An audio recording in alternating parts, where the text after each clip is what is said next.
sudah terlihat ya apa yang saya share ya? Sudah, Bu. Oke. Untuk IVR sudah saya jelaskan belum?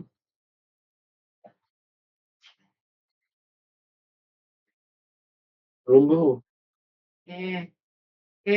Eee, hari ini ya kita bahas IVR dan VoIP ya. Kemudian nanti kalau waktunya cukup nanti lanjutkan progres project kalian. Oke. IVR yaitu adalah kepanjangan Interactive Voice Response ya. Jadi di sini nanti kita akan membahas tentang, apa sih, definisi dari IVR, kemudian kemudahan, akses layanan, kemudian jenis layanan dari IVR, kemudian cara kerjanya, infrastruktur, ya, kemudian, biasanya kalau kita menggunakan layanan IVR itu butuh hardware yang namanya Voice Processing Board ya, kemudian, dilanjutkan dengan pemrograman IVR. Ya, jadi, yang saya jelaskan ini adalah, based on kalau kita, eee, akan membuat IVR ya, di mana kita akan menggunakan hardware ya. Beda lagi kalau kalian, menggunakan server VoIP ya, itu biasanya, eee, dari software itu juga bisa, ya. Oke, jadi, eee, IVR sendiri ya, itu adalah teknologi yang memungkinkan sistem komputer ini bisa, mengarahkan panggilan suara yang masuk dari pengguna dengan menggunakan instruksi suara atau keypad yang dimasukkan oleh pengguna, ya. Jadi contohnya biasanya kalau kita, telepon ke customer service misalnya, jadi itu nanti, tidak langsung agennya yang menangani ya, tapi itu adalah layanan IVR, barulah nanti jika kita, butuh, penyelesaiannya dengan, eee, YS itu maka nanti baru diarahkan ke agen yang, eee, bisa berbicara langsung, gitu ya. Nah, biasanya, IVR ini butuh perekaman suara dulu ya, jadi eee, sebelum nantinya itu digunakan, itu dibutuhkan perekaman suara ya, jadi itu bisa, istilahnya menghemat ya, menghemat daripada kalau kita menggunakan customer service berulang kali ya dengan kasus yang sama, ya itu bisa menggunakan IVR. Barulah nanti misal, eee user-nya membutuhkan, apa, berbicara langsung dengan customer service barulah diarahkan ke customer service, biasanya seperti itu. Nah, IVR ya biasanya ini digunakan dalam pusat panggilan dari sistem telepon untuk memberikan layanan kepada pelanggan, ya. Kemudian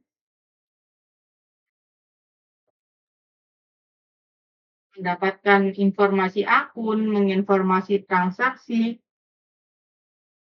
kemudian dia bisa mengarahkan atau merutakan panggilan ke agen yang tepat. Jadi dia ini di IVR ini biasanya juga ada fitur, bisa merutakan panggilan secara otomatis ya. Kemudian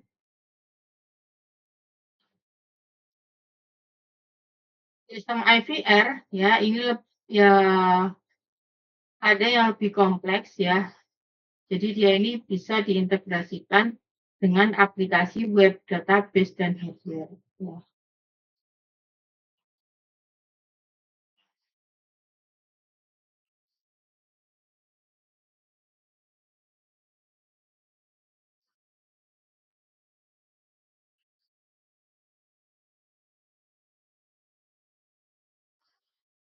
Ya. Nah, IVR ini biasanya ya bekerja dengan menggunakan, dengan pengguna untuk berinteraksi dengan sistem ya, melalui keypad yang ditekan. ya.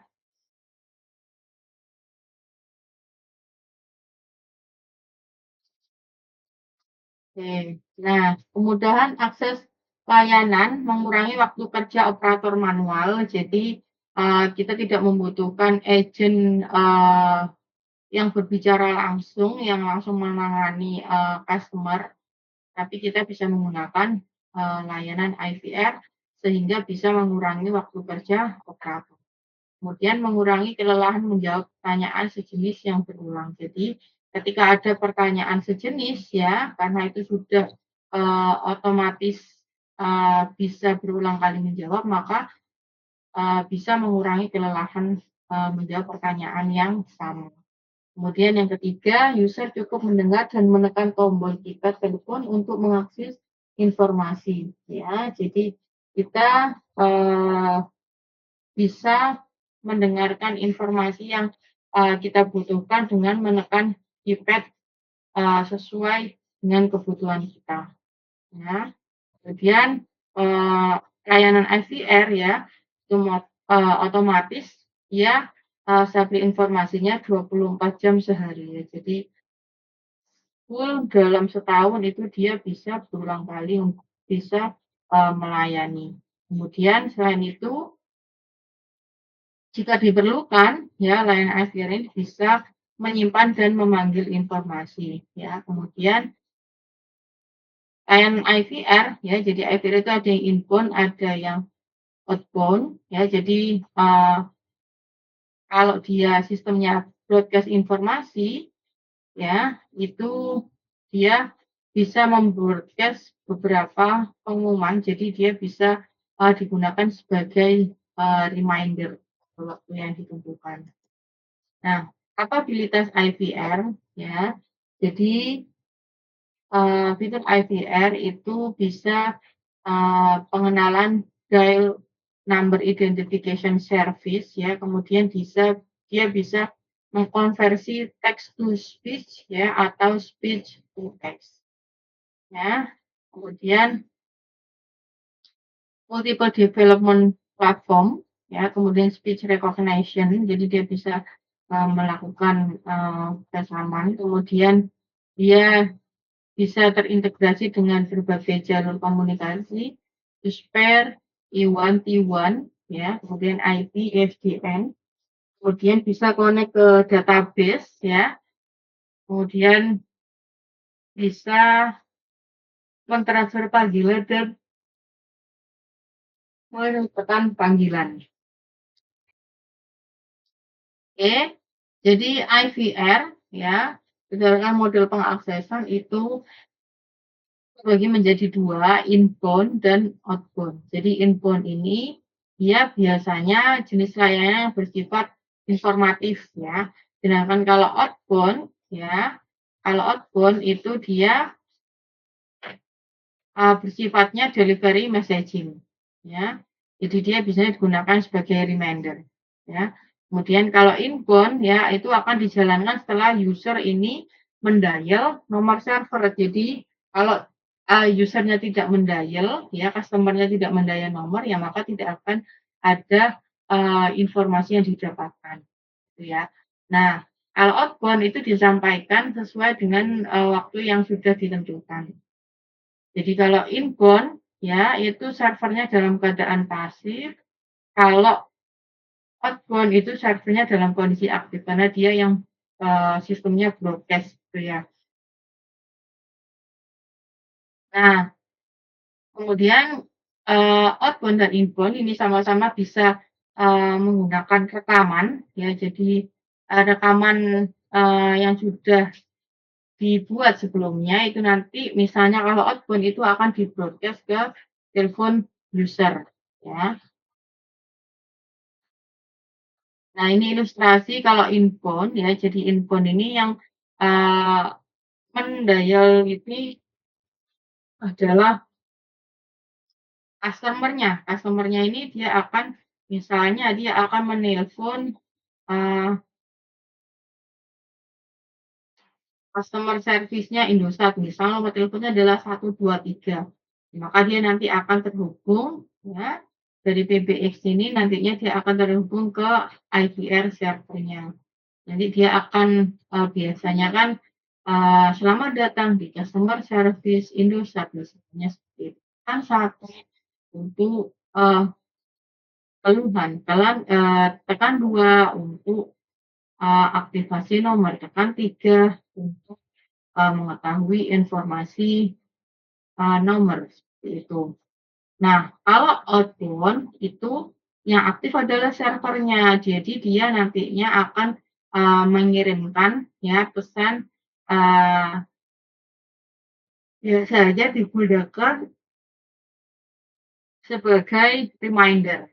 Ya contoh di sini reminder-nya, nanti ada rapat jam 9, maka dia di sini nanti, yang ditentukan waktunya 8:30, maka otomatis ketika 8:30 maka dia akan menjalankan layanan IVR outbound, gitu.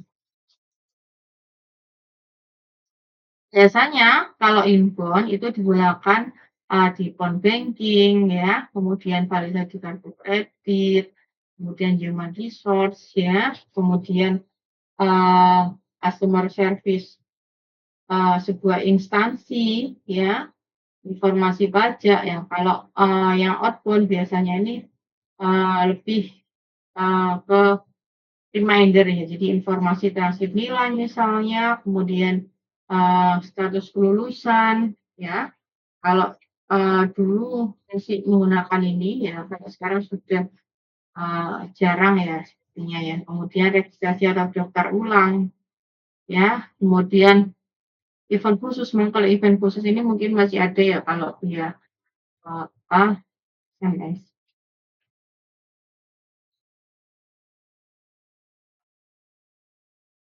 Oke, kemudian kalau, layanan APR ya, di aplikasi layanan khusus misalnya untuk reservasi, ya, taksi, baik hotel, wisata, kemudian, healthcare, hasil lab medis itu bisa menggunakan layanan IVR. Sedangkan untuk aplikasi entertain ya, eee, biasanya untuk voting ya, kemudian layanan konten mobile, ringtone, perakiraan cuaca, kemudian survei, eee pendapat sebuah event itu bisa menggunakan layanan IVR. Terus kemudian untuk yang outbound itu contohnya, jika kita ingin me-reminder untuk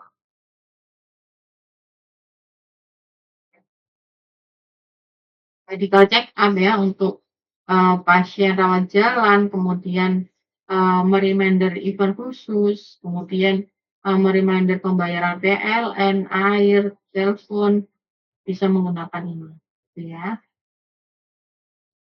Nah, infrastruktur yang dibutuhkan, untuk layanan IVR ya, jadi hardware-nya ini biasanya menggunakan, PC ya, dengan aksesorisnya. Ini yang penting ini voice processing board ya, kemudian terminal telepon. Nah, kemudian selain itu, selain hardware itu ada software yang diperlukan, yaitu driver voice processing board, kemudian, application programming, kemudian database programming.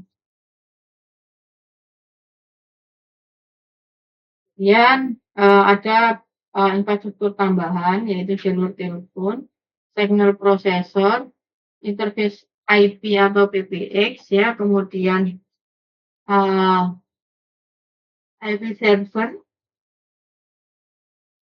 dan display video. Nah, hardware voice processing board ya, pada IVR ini ya, ini digunakan untuk digital signal processing, kemudian telepon signal system handling, kemudian voice processing and recognition dan, dual tone multifrekuensi. Ya, jadi pada voice processing board di sini ya, nantinya, eee, digunakan sebagai, eee, alat yang bisa merekam suara yang nantinya akan digunakan sebagai layanan IVR. Ini spek minimum yang diperlukan untuk, voice processing board untuk layanan IVR, ya, ini, speknya spek masih, lama, ya. Kemudian,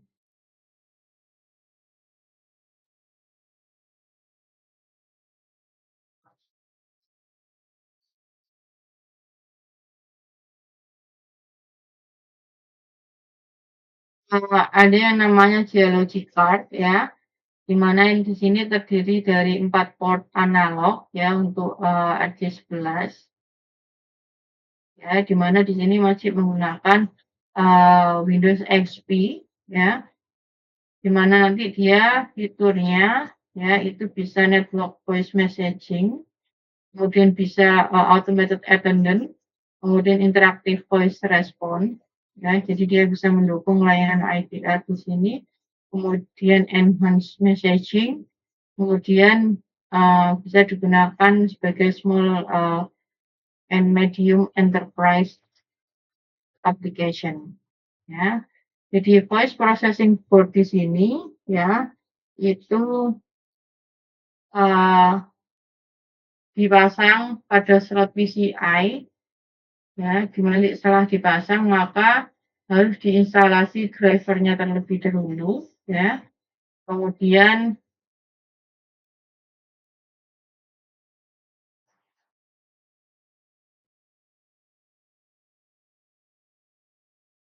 platform IVR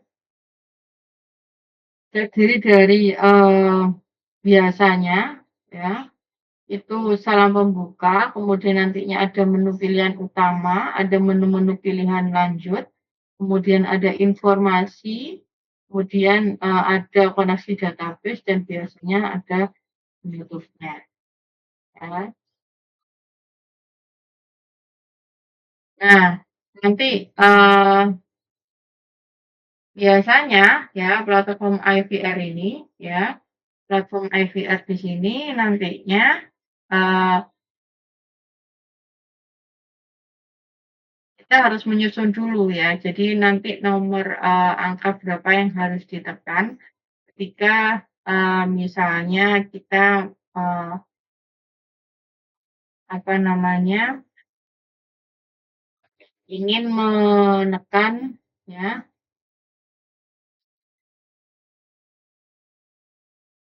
ingin menekan angka berapa misalnya. Ya, jadi di sini untuk, salam pembuka ketika kita sebelum sampai ke salam pembuka, itu, kita harus menekan angka berapa, misal di sini tulis 1.000, berarti di sini nanti dia harus, user-nya akan, harus menekan angka 1.000 dulu, maka dia nanti, bisa, eee, meng-play suara dari, layanan IVR tersebut. Kemudian ketika ada beberapa pilihan, maka dia nanti akan menyebutkan, misal tekan satu, dia nanti akan mengarah ke menu apa, nah 2 dia akan mengarah ke menu apa. Nah, contohnya di sini, eee, harus menggunakan, eee, membuat file rekaman terlebih dahulu, ya. Di sini contohnya, eee angka 1.000 di sini ketika nantinya menekan angka 1.000, maka nanti akan berbunyi file rekaman "Welcome to Department of Children of Families Economic Self-Sufficiency Center." Maka dia nanti akan mengarah ke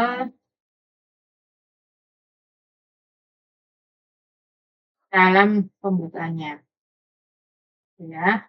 Kemudian nanti selanjutnya misal, file WAV yang 1020 ini, dia akan berbunyi, jadi nanti dia, eee press 1 to get flash number, press 2 to get social security number, press start to finish the service ya. Maka dia nanti akan, mengarah ya ke, angka yang sudah ditentukan sesuai dengan, menunya, seperti itu. Ya, kemudian setelah membuat file rekamannya, Ya, dibuatlah flowchart dulu untuk mengakses IVR, ya. Kemudian ini, cukup kalian mengetahui aja, jadi langkah-langkah, pemrograman IVR di sini, ya, ini biasanya, eee, di sini nantinya itu PC itu dipasang terlebih dahulu dia logic board sebagai server IVR, kemudian disambungkan port analog dengan terminal telepon. Ya, kemudian setelah itu mengaktifkan Dialogic Configuration Manager pada start menu, ya. Kemudian eh, merekam eh, suara yang akan digunakan untuk layanan IVR, ya. Biasanya menggunakan sampling 8 sampai 11 kHz, ya. Kemudian selanjutnya, ya, itu nanti bisa menggunakan direktori IMC dan lib dari Dialogic, ya. Hmm.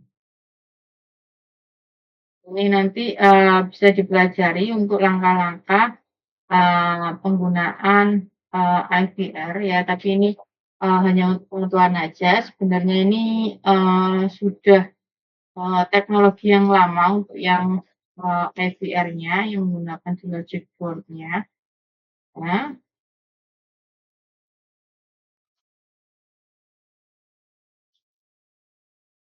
Ini contoh untuk layanan IVR inbound, ya. Jadi di sini untuk layanan informasi zodiak, ya.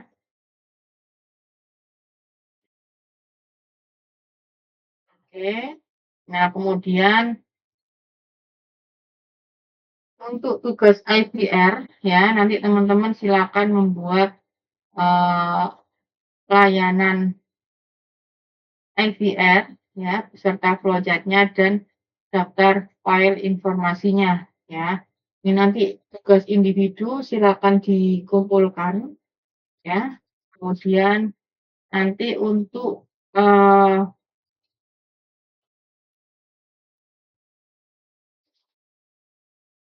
Mas William, ya, Mas William hadir.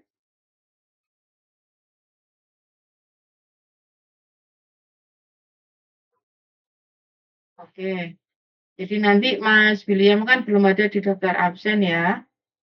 Jadi nanti Mas William untuk tugasnya silahkan nanti dikirim ke WA saya, ya. Nanti untuk yang lain pengumpulan tugasnya saya upload di Etol, ya. Untuk materi IVR apakah ada yang ditanyakan?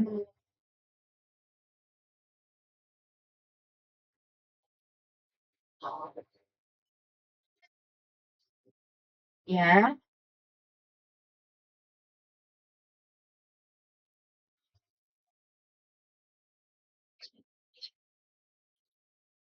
ya bisa. Silahkan. Mau dibeli inbound apa outbound silahkan.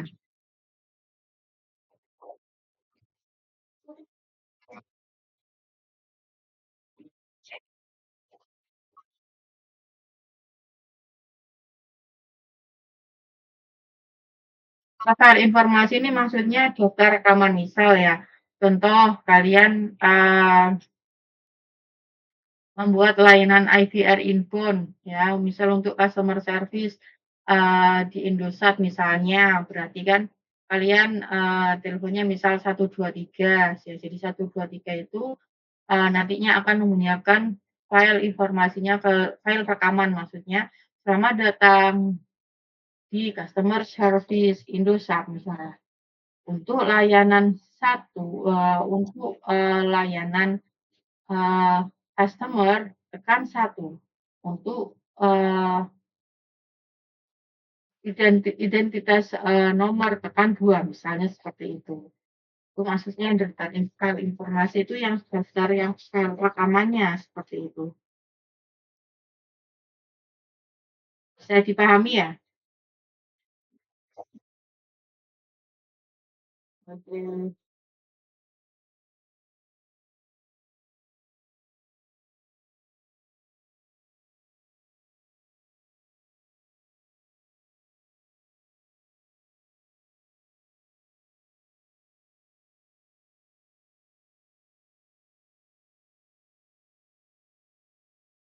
Oke.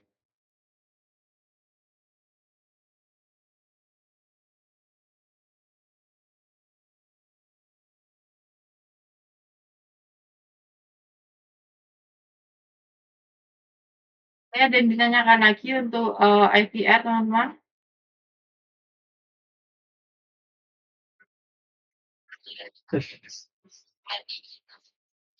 Oke, Afif silakan.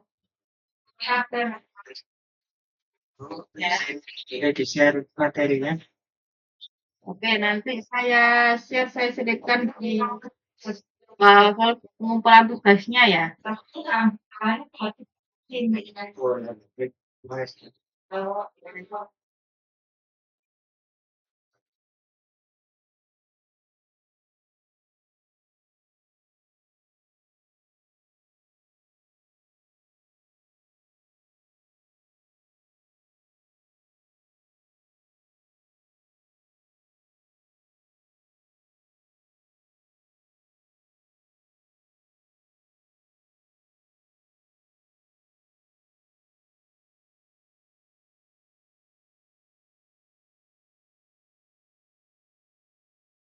Ada lagi yang ditanyakan teman-teman? Halo, tes. Ya, Masih bisa bertanya, Bu. iya. Untuk sekarang itu kan lagi zaman-zamannya AI kan, Bu, kayak NLP. Nah, itu IVR itu apakah sudah bisa dikombinasi sama NLP gitu? Dikombinasi dengan NLP. NLP, Iya, Bu, machine learning itu loh, Bu. Untuk oh, suara. maksudnya untuk suaranya. Iya, betul, Bu. Apakah untuk sekarang itu udah ada gitu?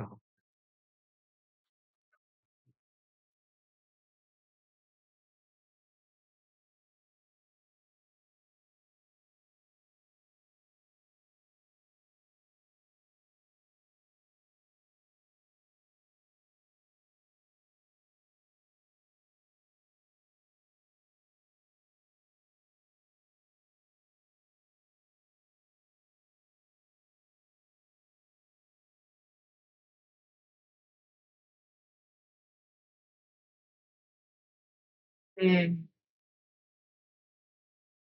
Ini untuk integrasi dalam hal apanya ini maksudnya, Mas?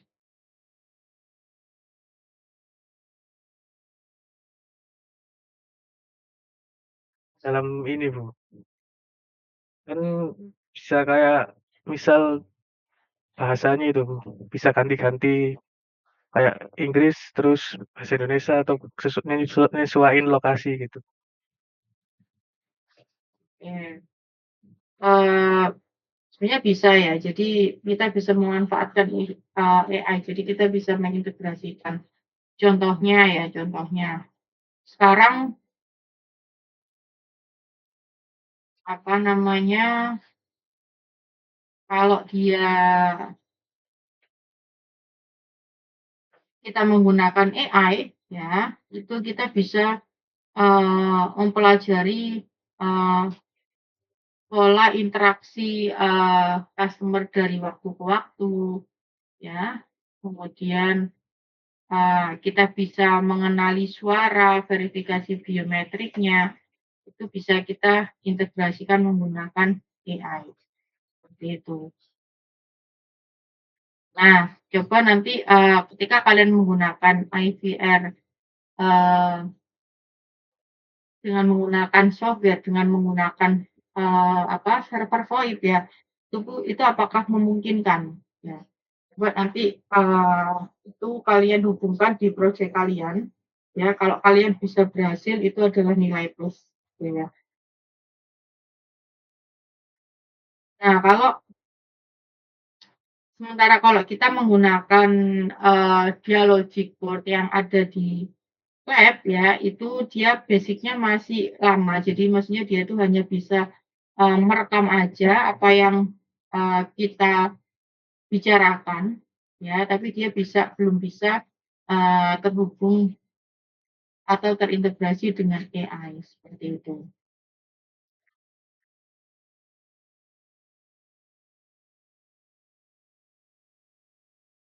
Terima kasih Bu, untuk jawabannya. Iya.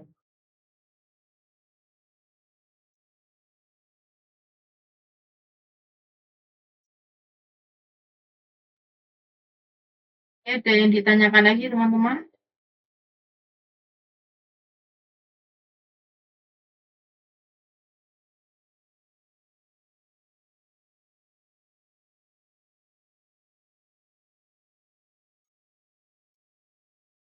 Untuk Mas Misfu nanti saya WA ya tugas untuk mengganti UTS-nya, ya. Kemudian Mbak Sabrina juga belum, UTS juga ya kemarin ya.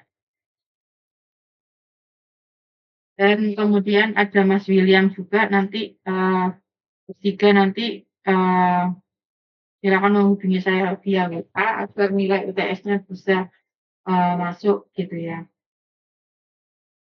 Oke, kita beralih ke VoIP ya.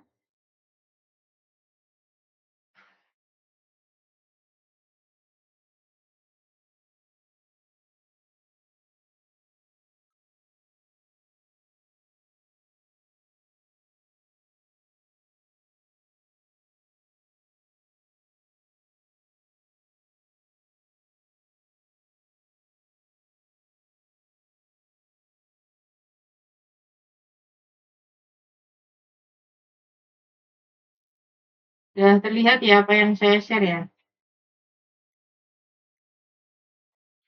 Betul, betul lihat. Oke. Nah, untuk, materi selanjutnya itu adalah VoIP ya, Voice over IP.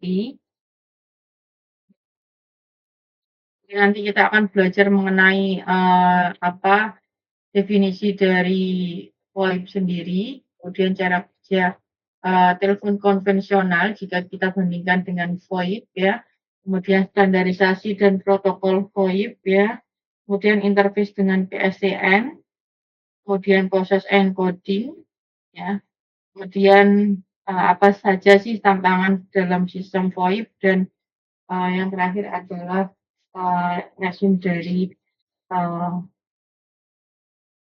materi VoIP ini sendiri. Oke, jadi salah satu inovasi yang memegang peranan penting ya, dunia telekomunikasi ini salah satunya adalah Voice over Internet IP ya, atau VoIP ya. Jadi VoIP ya, ini tuh, eee, sebuah teknologi ya, yang bisa mengubah cara tradisional ya, berbicara di telepon itu menjadi, eee, dalam bentuk digital yang lebih efisien dan terjangkau. Ya, jadi yang awalnya dia adalah telepon konvensional, ya ketika kita, menggunakan VoIP itu biayanya jauh lebih terjangkau dan, lebih efisien juga.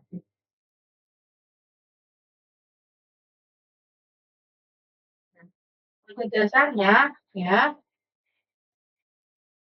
VoIP ini memungkinkan kita untuk, menelpon ya, kalau kita bicara, seolah-olah kan kita menggunakan telepon biasa, tapi ternyata kita tuh menggunakan internet sebenarnya.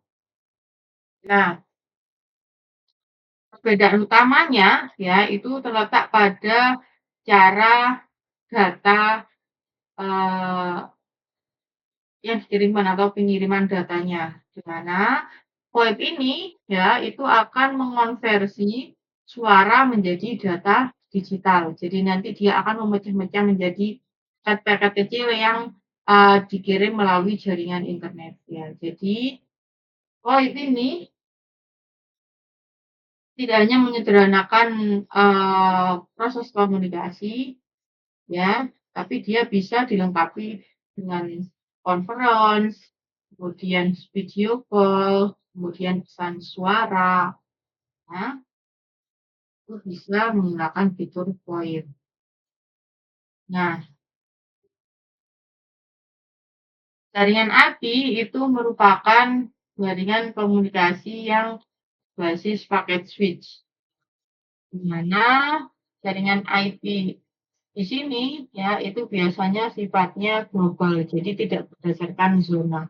Jadi bisa menekan biaya percakapan. Berbeda dengan PSTN ya, ketika kita menelpon area Surabaya dengan menelpon area Jakarta, pasti dia tarifnya berbeda karena dia menggunakan sistem zona. Nah, kualitas suaranya itu kalau dilewatkan jaringan IP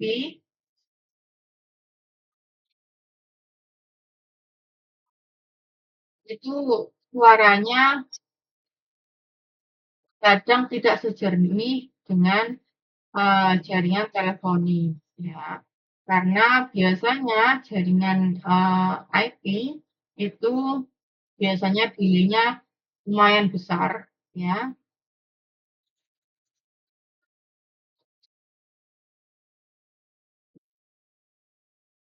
Biasanya ya ini didesain untuk melewatkan paket data komputer, jadi bukan suara yang dikirimkan. Nah, konfigurasi VoIP ya biasanya ini nantinya dari jaringan IP di sini ya, itu dari telepon ini ketika misal dia ingin menelpon PSTN di sini. Jadi dari jaringan IP di sini dia akan melewati VoIP gateway terlebih dahulu, maka dia nanti bisa telepon dengan telepon PSTN atau telepon transit.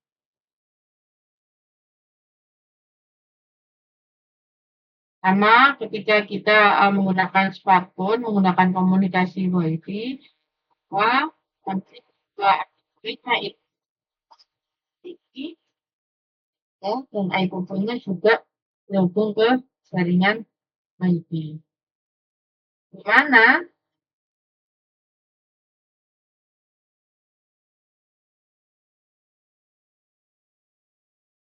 pada konfigurasi IP, pada konfigurasi VoIP ya, itu ada eh,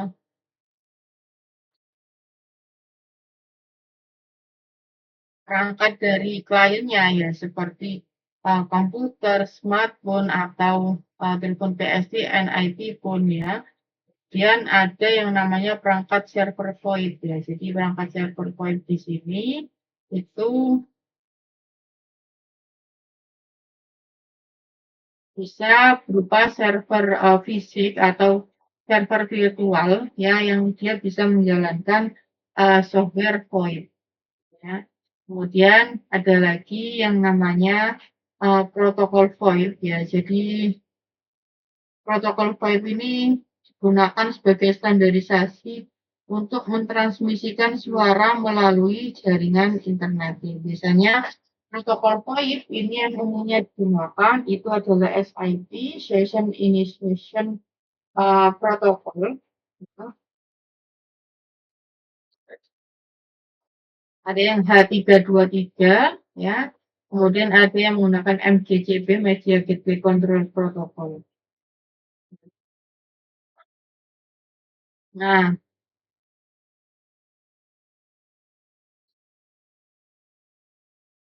kalau kita menggunakan sistem telepon biasa, ya, ini nantinya biasanya kita angkat dulu teleponnya, kita off dulu.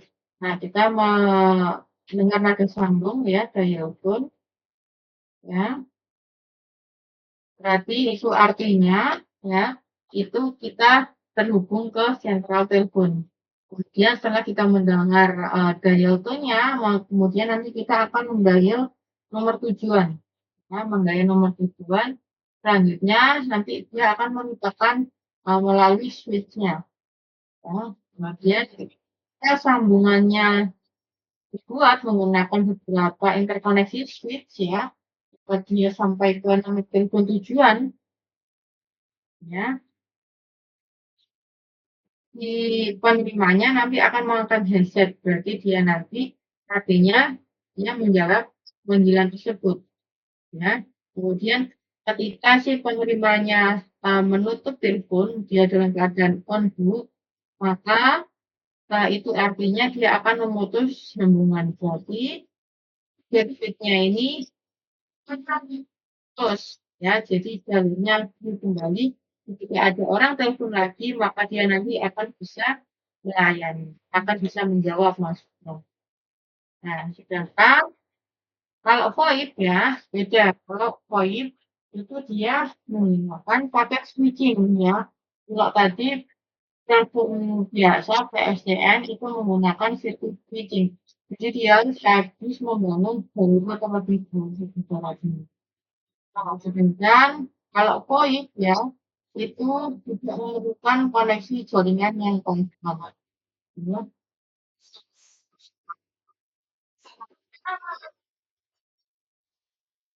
Mau minta tolong di mute ya Mas Wisnu ya.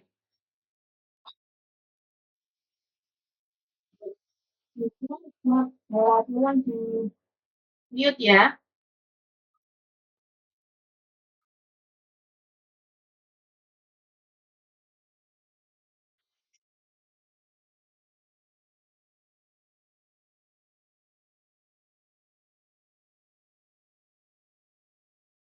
Oke. Nah, pada paket switching ya itu eh, komputer komputer pengirim itu akan membagi datanya menjadi bentuk paket ya. Jadi setiap paket itu ibaratnya ada alamatnya. Kalau kita eh, belanja online ya itu pasti ada alamat yang dituliskan ya. Sama dengan eh, apa komunikasi menggunakan packet switching ya itu sama. Jadi ya setiap paketnya itu berisi alamat sehingga perangkat jaringan yang dilewati itu mengetahui paketnya ini nanti akan dikirim ke mana. Kemudian setiap paketnya itu ada pilotnya. Jadi pilot ini berisi eh, informasi yang sebenarnya ingin dikirimkan ya seperti pesan teks, file gambar atau panggilan suaranya ya. Kemudian paket paketnya ini nanti akan dikirim ya melalui router ya yang akan mengirim ke router berikutnya sampai ya ke tujuan gitu.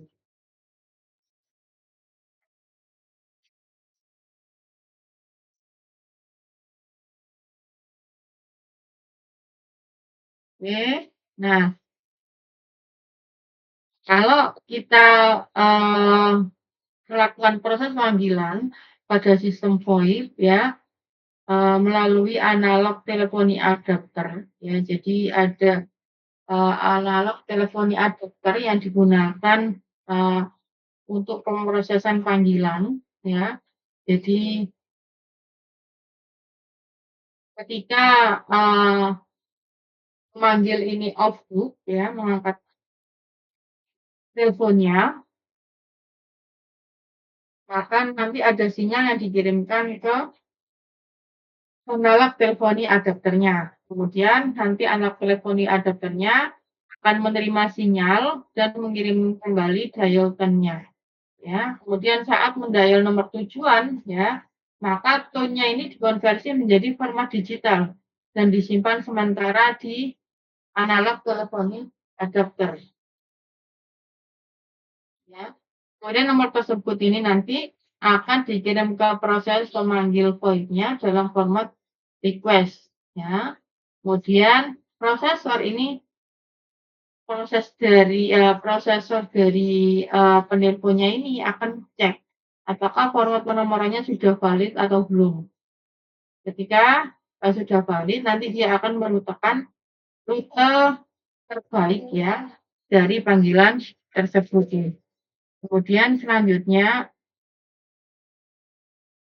nomor teleponnya ini nantinya akan ditranslasikan dalam bentuk IP address ya. Kemudian nantinya ya perangkat soft switch ya bisa berupa PBX ini nantinya akan menyambungkan pemanggil dengan tujuannya ya. Kemudian nantinya sinyal yang dikirim dari soft switch ya itu akan membunyikan telepon tujuannya ya. Kemudian jika nomor telepon tujuannya ini eh, mengangkat ya maka itu artinya sesi percakapannya dimulai ya. Nah, nanti ketika ada percakapan maka di sini ada paket data yang dikirim secara bolak-balik di antara dua bagian tersebut ya, dari pemanggil ke tujuan, tujuan ke pemanggil ya. Kemudian nantinya ketika teleponnya dalam keadaan on boot ya itu artinya sudah tutup ya maka nanti analog telepon adapternya ini mengirimkan sinyal ke source switch untuk mengakhiri sesinya ya. Nah, kemudian uh, ada beberapa protokol VoIP ya yang digunakan uh,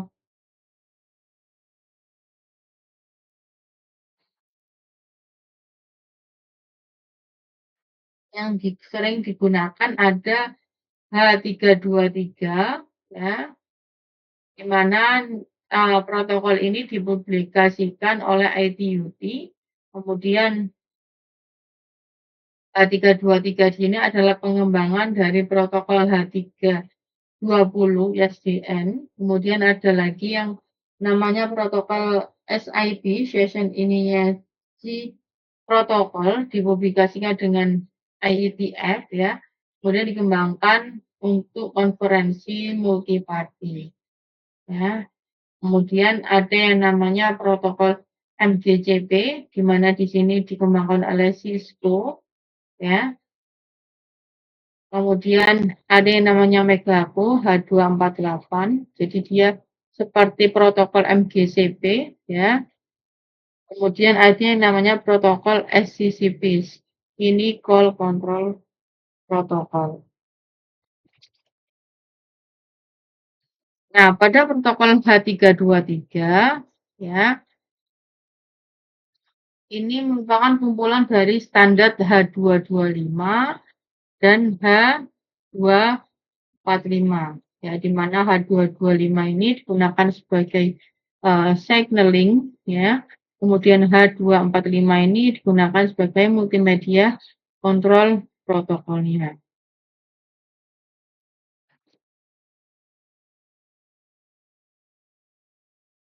Nah, ini adalah topologi ya, topologi protokol H323.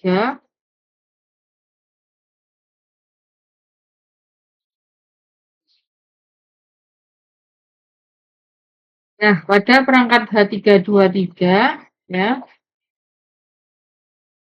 di sini untuk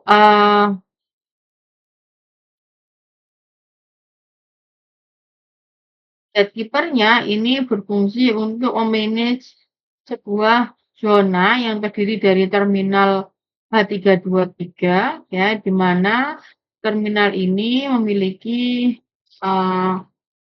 fungsi tertentu yaitu pengalamatan, kemudian validasi terminal dan gateway, manajemen bandwidth ya, akuntansi billing dan charging.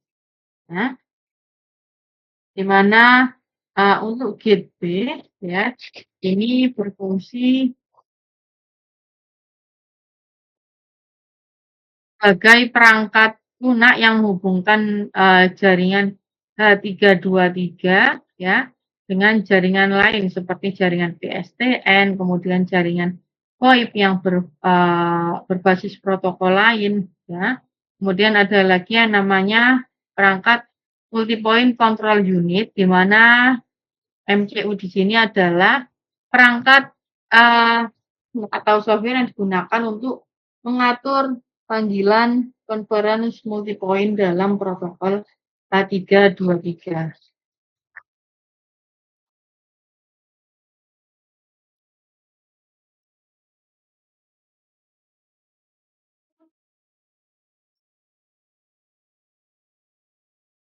Oke.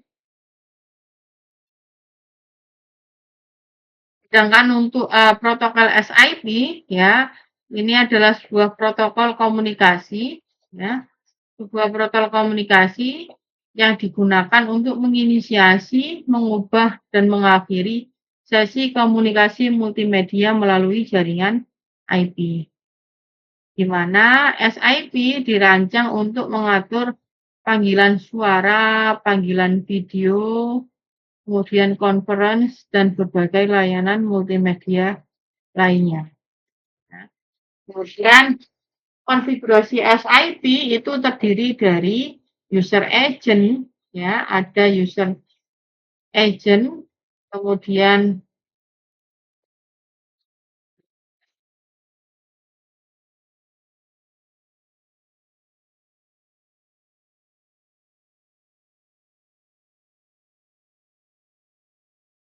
user agent, ada server SIP, ya,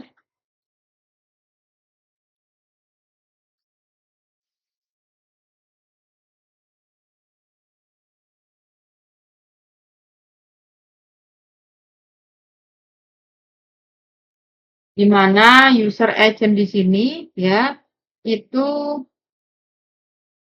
merupakan perangkat yang digunakan oleh pengguna untuk berkomunikasi melalui jaringan IP. Jadi di sini bisa berupa laptop, bisa berupa eee, komputer, ya, atau bisa berupa, telepon VoIP, ya. Kemudian nantinya dari user agent atau UA, ya, nantinya dia akan ke server IP, ya, di mana server IP di sini, ya, terdiri dari proxy server, kemudian registrar server, dan location server. Di mana proxy server itu bertindak sebagai perantara antara dua agent, ya, dua agen pengguna yang ingin berkomunikasi, ya. Kemudian sedangkan untuk registrar server ini digunakan untuk mendaftarkan lokasi agen pengguna dalam jaringan. Kemudian untuk redirect server ini adalah pengarah, beratnya sebagai pengarah lalu lintas yang mengarahkan panggilan SIP-nya ke lokasi yang tepat di jaringan. Sedangkan location server di sini memiliki uh, fungsi menyimpan informasi tentang lokasi agen pengguna dalam jaringan tersebut.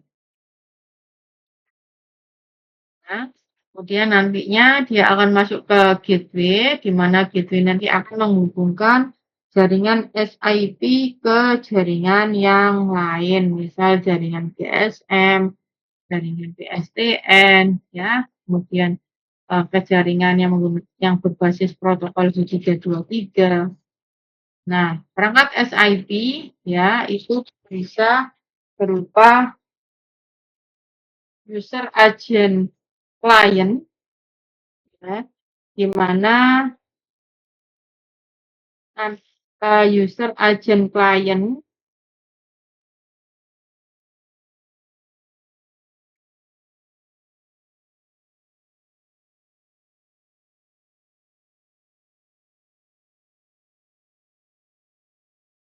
ada yang namanya user agent server, ya, dan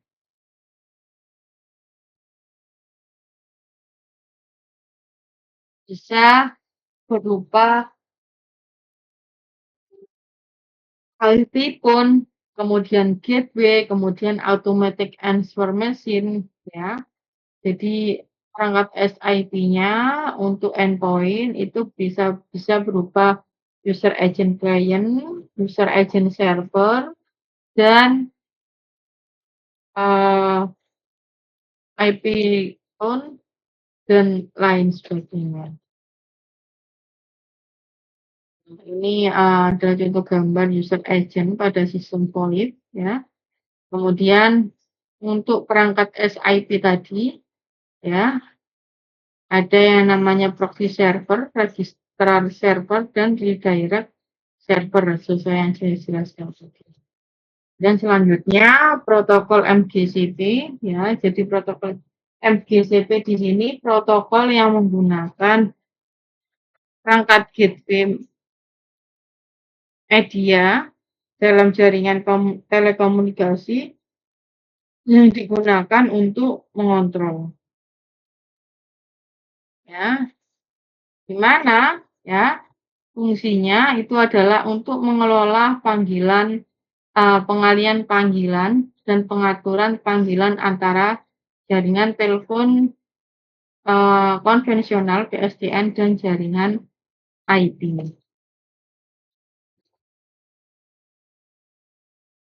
Nah, sedangkan untuk agar bisa terhubung dengan PSTN ya, maka dibutuhkan dengan Foreign Exchange Office ya, agar FXO, di mana interface ini ya, ini bisa menghubungkan PSTN dengan perangkat VoIP lokal yang terhubung dengan internet ya, di mana nantinya interface fix FXO ini mengarah ke jaringan PSTN. Nah,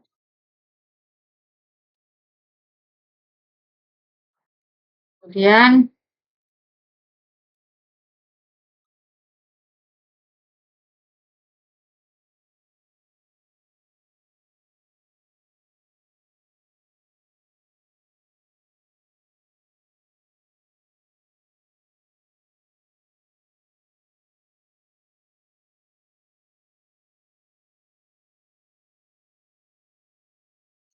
cara kerja FXO ya.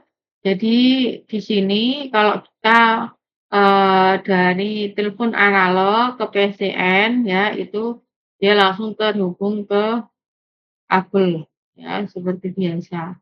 Sedangkan untuk VoIP ya, untuk jaringan VoIP itu membutuhkan FXO sebagai interface ke PSTN gitu.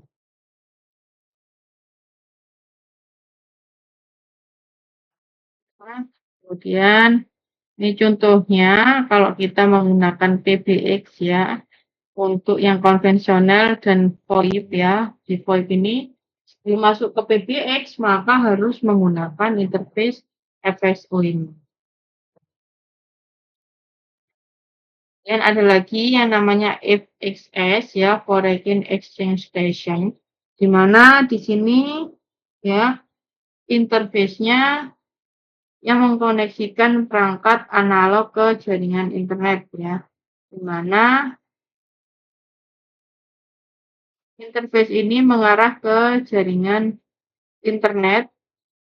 Perangkat FXS ini bisa menyediakan layanan PSTN ya kepada pesawat telepon analog yang terhubung dengan jaringan VoIP ya, seperti dial tone, tegangan ring, dan arus baterai.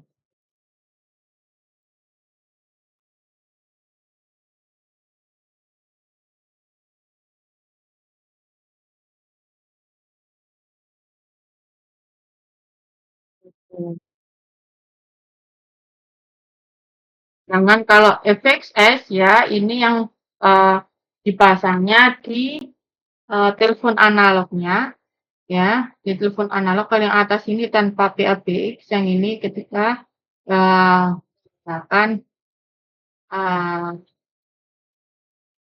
tidak menggunakan PLBX ya, dia menggunakan VoIP, dia menggunakan interface FXS ya, di mana nantinya interface ini yang mengoneksikan antara telepon analog di sini dengan jaringan internet. Nah, ini untuk yang FXS ketika dia menggunakan PABX dan eee, menggunakan PABX, tapi ini menggunakan jaringan internet, maka dibutuhkan FXS-nya ini. Kemudian, eee, FXO dan FXS ini bisa dikombinasikan ya, dikombinasikan ketika kita menggunakan sistem VoIP sebagai backbone di jaringan teleponi ya. Jadi pada FXS di sini ya, dia akan terhubung langsung ke telepon analog dari internet ini nanti FXO-nya ini nantinya akan masuk ke jaringan konvensionalnya. Kemudian fungsi dasar VoIP ya, fungsi dasar VoIP itu ada signaling, ada database service ya, pemetaan alamat dari IP ke phone number, kemudian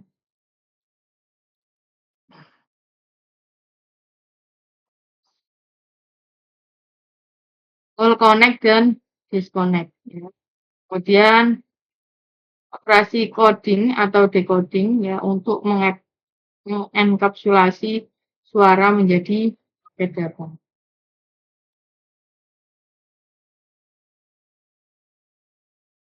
Nah, kemudian untuk proses encoding ya, jadi yang pertama ketika telepon pemanggil dan tujuan harus menggunakan tipe encoder yang sama, ya, suara pemanggilnya nanti di sini akan uh, melalui proses encoding, kemudian nanti dia akan dipotong-potong menjadi potongan dengan durasi 30 milisecond untuk setiap potongnya, ya. Kemudian setiap potongan itu merepresentasikan sebuah paket data, ya, di mana nanti setiap paketnya ini akan diberi nomor dan timestamp. Jadi ibaratnya dia dikasih nomor urut gitu ya. Kemudian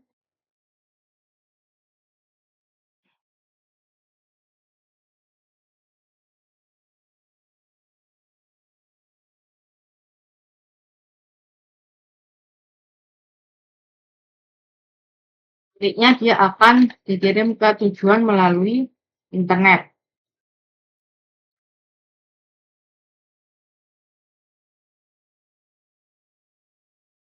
Nah, nantinya ya, jika ada jeda pada saat percakapan, maka paketnya ini menjadi lebih kecil dan hanya dikirim satu paket setiap 180 milisecond. Ya.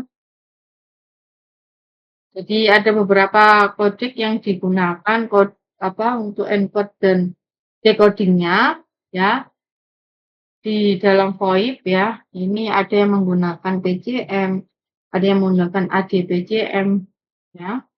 Kemudian LD-CLP, kemudian CS-ACLP, dan Multira CLP. Nah, jadi di sini memiliki bandwidth masing-masing dan conversion delay, ya, tergantung dari nanti kode mana yang akan digunakan. Jadi pada VoIP ya, yang nama jaringan internet ya, itu pasti ada yang namanya latensinya, ada jitternya, kemudian ada paket loss-nya, ya, itu pasti terjadi pada sistem VoIP ya. Kemudian pada VoIP ya untuk latensi waktu yang diperlukan buah paket untuk sampai ke tujuan ya, paket switching, overhead dan congestion ya. Kemudian latensi pada jaringan VoIP ini dapat menyebabkan masalah pada sinkronisasi suara ya. Sedangkan efek langsung ya dari latensi ini pada kualitas suara ya delay-nya ini kurang dari 150 milisecond ya bisa tidak terdeteksi atau lebih dari 500 milisecond menghasilkan suara yang putus-putus. Ya. Kemudian itu kalau efek langsungnya pada kualitas suara. Kalau efek nggak langsungnya pada kualitas suara, nantinya ada yang namanya echo. Nanti di sini itu dia akan mengakibatkan pemakaian headset ini akibat pemakaian headset ya meskipun bisa diminimalisasi ya jika lebih dari 25 milisecond itu nanti akan menyebabkan terhentinya pembicaraan. Kemudian ada yang namanya jitter ya. Jadi jitter di sini itu adalah delay dalam penerimaan sebuah paket ya. Jadi selisih antara waktu kedatangan paket terhadap waktu eh, di mana paket ini diharapkan sampai ke tujuan ya. Sedangkan besarnya delay ya itu dipengaruhi oleh besarnya pengiriman paket di dalam jaringan. Semakin besar nanti nilai traffic-nya, maka nanti kemungkinan terjadi congestion ya itu akan semakin besar. Nilai jitternya juga akan semakin besar. Nah, nilai jitter ya sesuai standarisasi untuk kualitas layanan ini range-nya adalah di 0 sampai 100 milisecond. Sedangkan untuk bandwidth ya,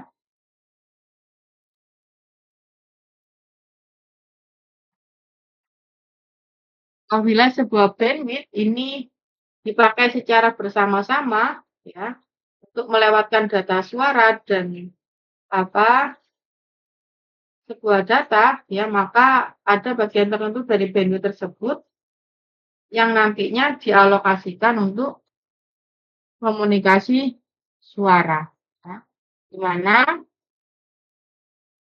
nantinya alokasi untuk pakai data yang lain itu juga akan ya kemudian untuk manajemen bandwidth pada sistem VoIP ini menjadi isu yang perlu mendapatkan perhatian serius ya. Intinya berarti kalau kita menambah bandwidth berarti nanti dari segi biaya juga akan bertambah ya. Kemudian untuk paket loss ya, paket loss untuk standarisasi dari ITU loss ini 0%, maka dia dikatakan kategori sangat baik. Kemudian paket loss yang 3% kategori baik ya. Kemudian paket loss 15% masuk kategori sedang dan ketika paket loss-nya 25% maka dia masuk kategori buruk ya. Kemudian reliabilitas dan skalabilitas pada VoIP ya karena menggunakan jaringan komputer ya untuk reliabilitas atau keandalan dari jaringan ini memiliki dampak ya pada layanan telepon ya. Jadi pada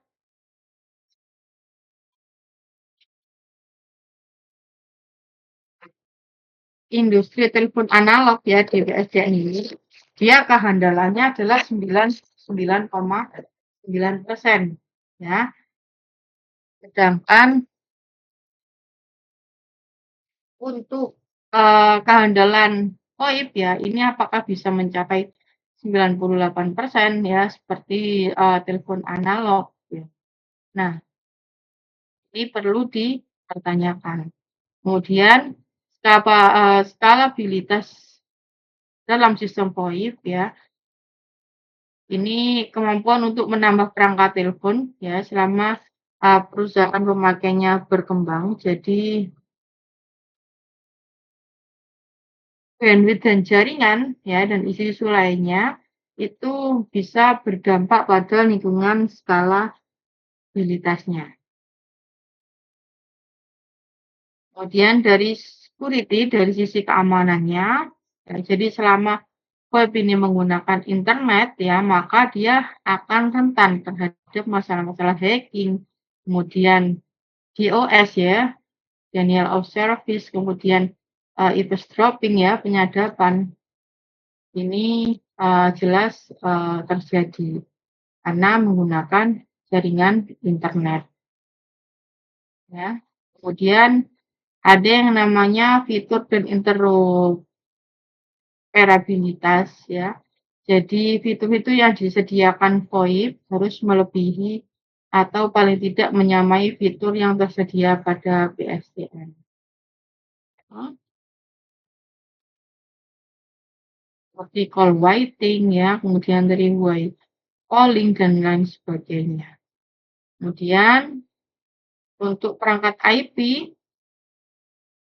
teleponi, ya, ini dibuat oleh berbagai vendor yang berbeda. Jadi, maka dari itu, meskipun perangkatnya ini dibuat oleh vendor yang berbeda-beda, tapi perangkat IP telepon ini bisa komunikasi satu dengan yang lain. Maka diperlukan standarisasi protokol untuk media berkomunikasi antara perangkat yang menggunakan vendor A dan vendor B, C, dan seterusnya, seperti itu. Oke, rangkuman dari presentasi yang saya jelaskan materi tentang VoIP ini, yaitu VoIP ini merupakan layanan alternatif berkomunikasi, ya, di mana dia bisa terjangkau dibandingkan telepon konvensional karena dia tidak berbasis zonasi, ya. Kemudian mudah diimplementasikan dan dilakukan pemeliharaannya. VoIP, ya, itu akan berkembang secara popularitas, tapi tidak bisa menggantikan layanan telepon standar, ya. Kemudian berbagai perusahaan ini menawarkan strategi berkomunikasi model baru dengan harga yang kompetitif, ya. Salah satunya adalah VoIP ini. Nah, integrasi dari 3 jenis protokol yang berbeda, H323, SIP, dan MGCP di sini, ya, itu bisa digunakan dalam sistem VoIP. Oke, untuk materi VoIP apakah ada yang ditanyakan?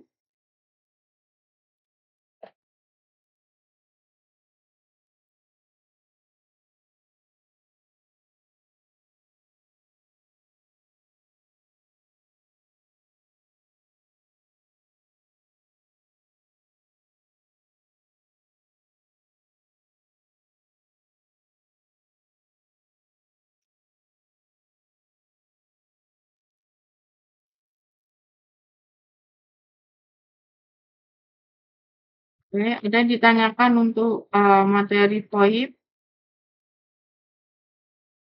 Oke, kalau tidak ada yang ditanyakan, untuk presentasi proyeknya minggu depan aja, ya.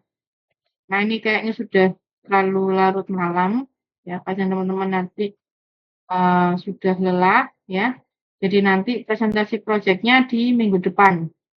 Dipersiapkan, ya, next progress-nya apa, dan laporannya mulai dicicil. Jadi nanti besok saya tagih laporan dan presentasi progresnya sampai mana. Oke. Oke, saya cukupkan untuk pertemuan hari ini, ya. Semoga apa yang saya jelaskan bisa bermanfaat untuk teman-teman semua. Saya akhiri. Oke, Mas Rifki, yang ditanyakan?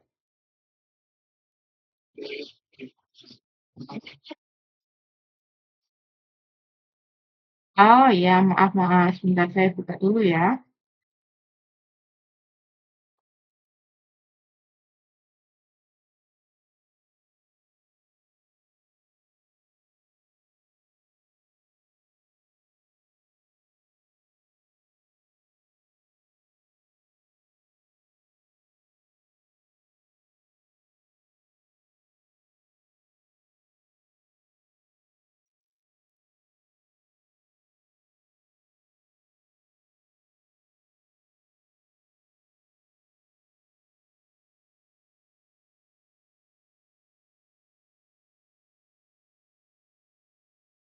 Sudah saya buka ya untuk yang kelas LG-nya ya.